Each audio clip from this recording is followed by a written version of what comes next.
Hi everyone, Amy here with Amy's Wares, and I have a couple of cards to share with you today that are very versatile because they don't have a sentiment.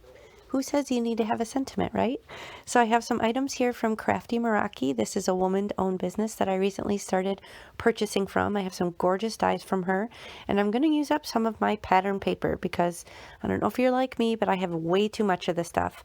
I have a card base here, and here are a couple photos of the finished cards. You can see I was able to use various different products from my crafty stash to create this for my cards, and I'm deliberately leaving off the sentiment so I can either leave it as is or customize them later to meet my needs. Now to start, I'm going to use this gorgeous die.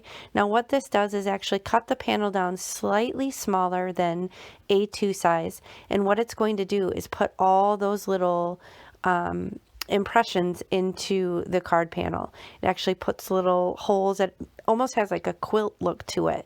So here I started off with a panel that was already cut down, not realizing that the panel was already slightly smaller. So I did come back with an actual A2 size, so 4¼ by 5½, and then I had a little bit of a margin so I could tape it easier.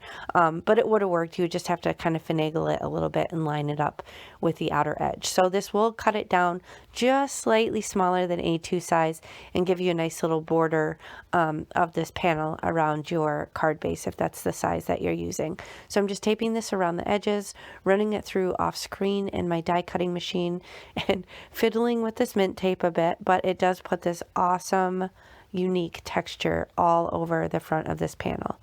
And I want to get this off the back. I know it won't show, but I'm just being picky about it. But look at this cool design. You can see it kind of punctures all those little holes in it and cuts it down slightly smaller in size and creates this awesome backdrop for my card. Now I'm going to use these croton leaves. I picked out two pieces of pattern paper from that pad, so they do kind of coordinate, similar colors, but very different patterns. And I'm just going to pull these off the back here and then die cut them out again off screen through my die cutting machine. I'm just kind of twisting them around to get them unstuck off the back here.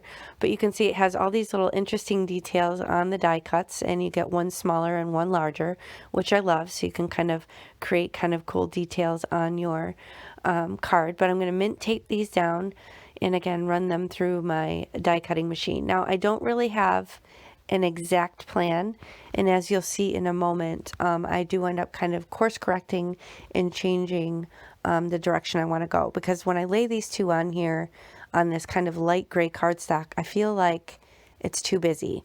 So I decided to grab this Mod Squares 3D embossing folder and spritz a panel of white cardstock. This is Neenah Classic Crest Solar White 110-pound cardstock, and I decided to run that through and second card and kind of switch it up. So if you know, I'm sure you guys experience this when you're creating. If you don't have something kind of planned to the T, then you might have to kind of course correct as you go, because maybe something doesn't look quite as you expected, or maybe it's a little too busy. So I'm already seeing that those two pattern paper leaves already look a lot better on that stark white with the embossing. So I decided to run that first die through on a piece of craft and then die cut out the two leaves on that to go on that kind of coordinating light gray background that I also die cut. So I'm going to run these through my die cutting machine. I'm going to tape these down, and I do end up looking at this residual panel and thinking, I can turn that into a future card. So I did end up throwing that in my background box for a future card, because I could do something cool underneath that. But this way I have the continuity of the texture from the leaves matching the background, and you can see, because it's not as busy, it's going to stand off a lot better.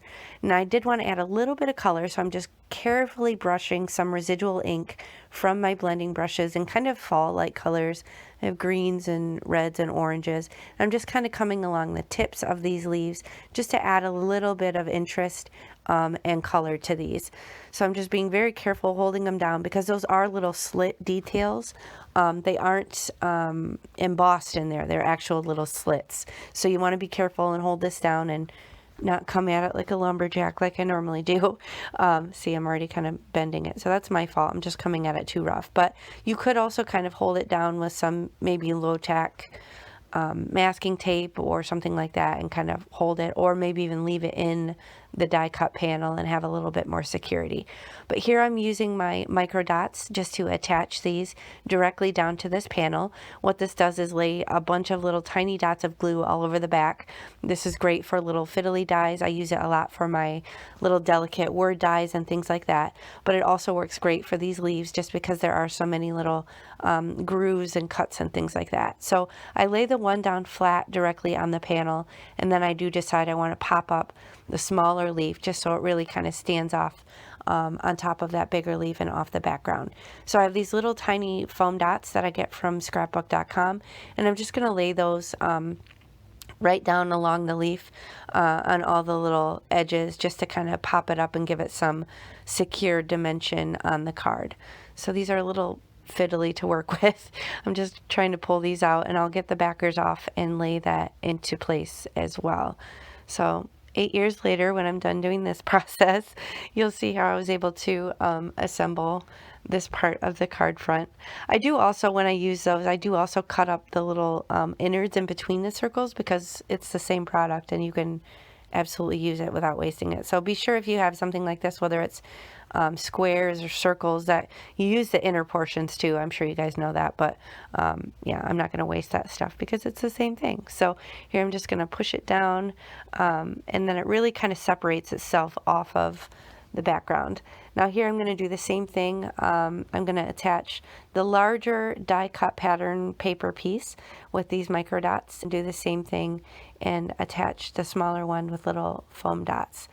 So this, you might have to move it around depending on how much you've used the sheet.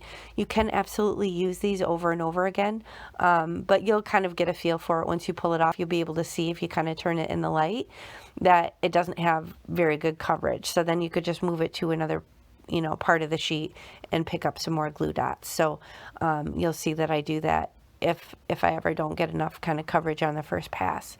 So this one I'm kind of angling the leaves a little bit differently because I wanted the white to really kind of overlap the red one without,